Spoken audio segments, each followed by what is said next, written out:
Welcome to this Mecca Makeup Fundamentals, where we learn how to shape your face. If you're new to the Mecca Makeup Fundamentals, my name is Hannah and I am one of the leads in the education team. And I am deeply passionate about demystifying makeup. So we've already aced the base. So in today's lesson, we're going to be focusing on adding color to the face. We're going to cover bronzer, blush, highlight, and contour. That means we're gonna give you some tips on choosing the right shade and the right formula for you. And we're also gonna throw in a couple of different application techniques. So let's start with contour. Now I feel like contour probably gets the most press in terms of how it can shape the face, but where you place your blush, your bronzer, and your highlight can make just as big an impact on shaping and restructuring the face. If you want to gently adjust the shape of the face, bronzer or blush may be enough for you. But if you really want to restructure the face, that's when we would suggest you pick up your contour. Contour is your best tool to add shadow to the face. So anywhere you place your contour, you're pushing that area back. So for example, under the cheekbones or along the jawline. And even for some people, a little bit on the nose. So there are lots of different ways and lots of different trends around contouring. So the most important thing is working out for you what you want to push back and what you want to bring forward. Now, a great place to start when curating your contour is to look straight into the mirror and assess what you want to pull forward and what you want to push back. So Sylvia, of your features, which do you like to pull forward and what do you wish maybe we could pull back a little? I'd like to accentuate my cheekbones, define the jawline, and make my eyes pop. Okay, beautiful. To determine the best angle for your contour, the easiest way is to follow the natural bone structure. I'm finding where that cheekbone is and I'm hugging just underneath. So for most people, this will be sort of where the tragus is of your ear. And the best tip with contour is apply slowly and go in layers. It's much easier to add than it is to take away. So as I'm applying this contour, I'm gently pressing and lifting up. This is going to ensure that the product is really nicely diffused. And we're just going to define that jawline by placing our contour just underneath. A good place to start is just under the ear, and pull along and just blend down the neck softly. So as you can see, by adding your contour under the area that you're bringing forward, that's how you can really add more dimension to the face. If you wanted to add highlight, that would intensify that a little bit more. So today I've used a powder contour on Sylvia. The key thing to think about when you're choosing formulas is you've got creams, you've got liquids, and you've got powders. I think the best way to decide what's best is to have a play, see what you like using and what you feel works best on your skin. So in terms of shades, for Sylvia, we've used a little bit more of a fair to medium. When you're deciding on the depth of your contour or the shade to choose, they generally fall into fair, medium, and deep. And so we've used fair to medium on Sylvia today. So we've added shadow with our contour. Now it's time to add some light with, as the name would suggest it, highlight. So why do we use highlight? Well, highlight is a great option if you want to add more glow or shine to the skin, or you really want to focus on bringing a particular feature forward. The first thing we need to decide is what formula of highlight are you going to use. We can do a liquid, a cream, or a powder.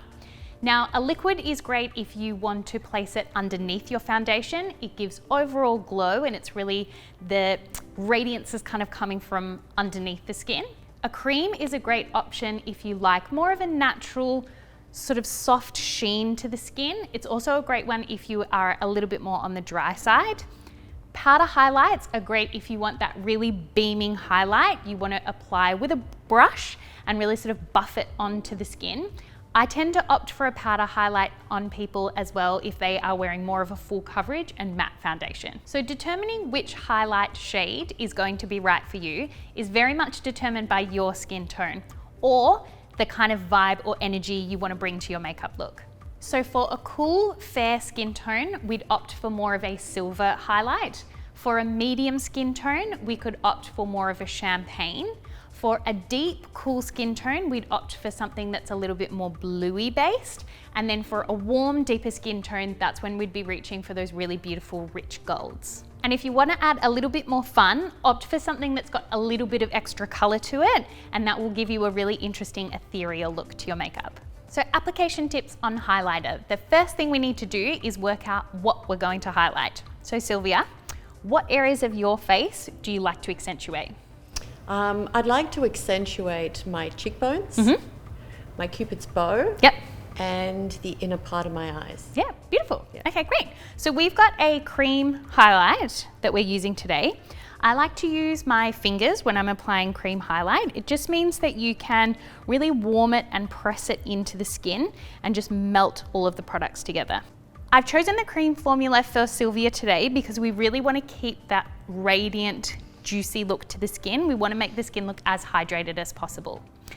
Now, before I place my highlight down, we've decided what we're going to accentuate. A really easy tip is to turn the face and see where the light naturally hits, and then place your highlight there. So I'm just gently tapping it onto the top of the cheekbone, and you can see that just melts into the skin. Then we're going to do a little bit on the Cupid's bow. And then we're going to do a little bit in the inner corners of the eyes. Just adding a little bit of light and brightness to that area. So because highlight is drawing attention to certain areas of the face, we do want to be conscious of where we're applying it. So as a general rule of thumb, you want to keep it sort of about 2 fingers away from the nose, where we can sometimes have a little bit of texture or a little bit of oil. So bronzer is a really great product if you want to add a little bit more dimension and shape to the face, but you also want to add a little bit of warmth. I really love to use bronzer to add that warmth in the middle of winter when I really need to look like I'm getting enough vitamin D. Similar to highlight, with your bronzer you have the option of liquids, creams or powders. Now this is very dependent on your skin type and what products you like to use. One tip that I really love to give people is if you find that your foundation needs to maybe warm up throughout the year, you can add in some extra liquid bronzer. You can also add a little bit of liquid bronzer all over the face underneath your foundation to give you that extra kick of warmth. Creams are a great option if you like an overall natural, dewy or glowy finish. The most versatile formula is the powder. If you're new to bronzing, I'd opt for a powder.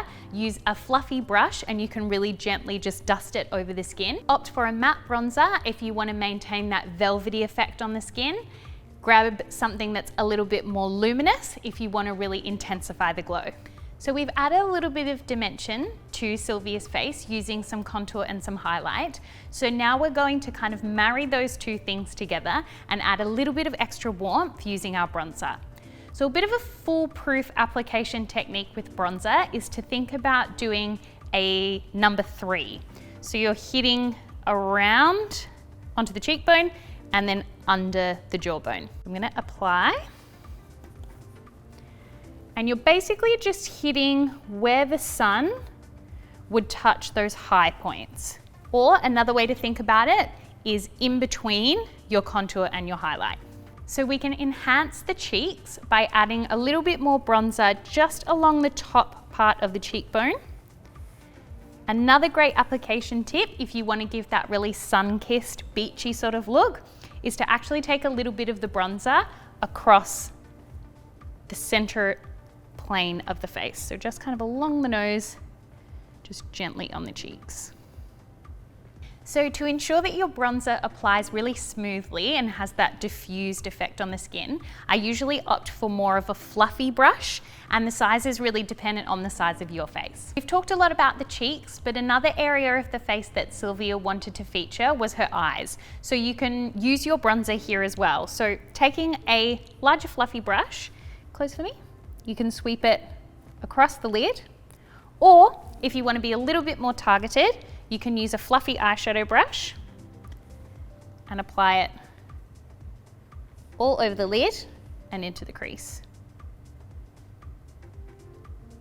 So this is a little bit of a makeup artist's trick. It's a great way to make the eye makeup look cohesive with the rest of the face. So at the end of your eyeshadow, adding a little bit of bronzer to the crease, or it works as a really great base to build your eyeshadow on top of. But as you can see on Sylvia, adding a little bit of that warmth really helps to make her eyes pop. Now it is time for my favorite makeup product, blush. I'm very passionate about blush. It really is the most important tool in your makeup kit to completely change the vibe and the energy of your makeup. If you've ever looked in the mirror and felt like your makeup just wasn't quite hitting the mark, my guess would be there wasn't enough blush. So we add blush not only to add color to the face, but depending on where we place our blush, it can really adjust the structure and the dimension of the face. So how do we select the right blush, you may be asking? Well, the first thing we need to think about is formula. So blush is available in liquids, creams, or powders. I tend to find the easiest one to use is powder. Within the powders, you can opt for something matte, velvety, or something really shimmery as well. Liquids are perfect if you want to emulate that really natural flush. They can be a little bit more shimmery or they can be a little bit more matte, but they'll really look like a second skin. Liquid blushes are great because they also don't add any texture to the skin. And if you want a really dewy, juicy cheek, I'd be reaching for a cream. So now that we've selected our formula, we need to select the right shade. Now this is going to be very dependent on your skin tone, but also the energy or the look that you want to create and the colors that you personally respond to. So if you want to opt for a natural, romantic kind of flush, I'd be thinking about a pinky, rosy blush. If you want to create a little bit more of a summer glow, or maybe you're a little bit newer to blush, you may want to opt for a peach. If you already have a lot of pinkness in the cheek, then peach is a great option because it's going to help softly color correct that pinkness. And for those of you who don't like blush, I would try a nude or slightly bronzy blush because it's not going to add very much color, but it's going to add that beautiful harmony to your makeup look. And it's also going to add that structure to your cheek. So now that we've selected our formula and our finish, it's time to apply. So blush is going to add fullness and volume wherever it's placed. So if you want that juicy, rounded cheek, you'd be placing it just under the eye, but about a finger's distance away from the nose. If you want to increase that lift and that structure, then we'd be applying it a little higher at the top of the cheekbone and a little bit through the temple. Now, we've already discussed how where you place your blush will have an impact on how you're shaping your face. So Sylvia, are we wanting to add fullness to the cheeks or are we wanting to lift? I'd like to lift the cheeks. Lift the cheeks, okay, beautiful. So I'm going to go in with a liquid blush and I'm going to use a brush to apply that one. I like using a brush with the liquids because you can work the product into the bristles and then gently press and buff the product onto the skin. So because we're focusing on lifting the cheek, I'm focusing the bulk of the product right on the top area of that cheekbone. And then you can also swing a little bit of it just around the end of the eyebrow through the temple. So I'm gonna give you an application tip for cream blush. So I like to use my fingers because just like a cream highlight, you want to warm the product into the skin. So I like to take a little bit on my finger, tap a little bit off, and then again, we're lifting, so we're focusing it on the high part of the cheekbone, and then gently diffusing it through the temple, because we don't want to see where the blush starts and stops. So I'm just going to add a tiny bit more. Now, cream blushes can seem really scary, but they're actually really easy to use. The key is to just keep tapping and keep blending. So for powder blush, we'd be opting for a much looser brush, and that's really going to help to give the blush that soft focus, diffused look. I like to go in really small circular motions, and that's going to make sure that powder really blends. You can also add powder if you've used a cream or a liquid to really set it in place. As you can see, we've added our contour, our highlight, our bronzer, and our blush, and all of those products are really working seamlessly together on the skin to create that soft touch of dimension and a beautiful pop of color. So that's a wrap on adding dimension and shape to the face.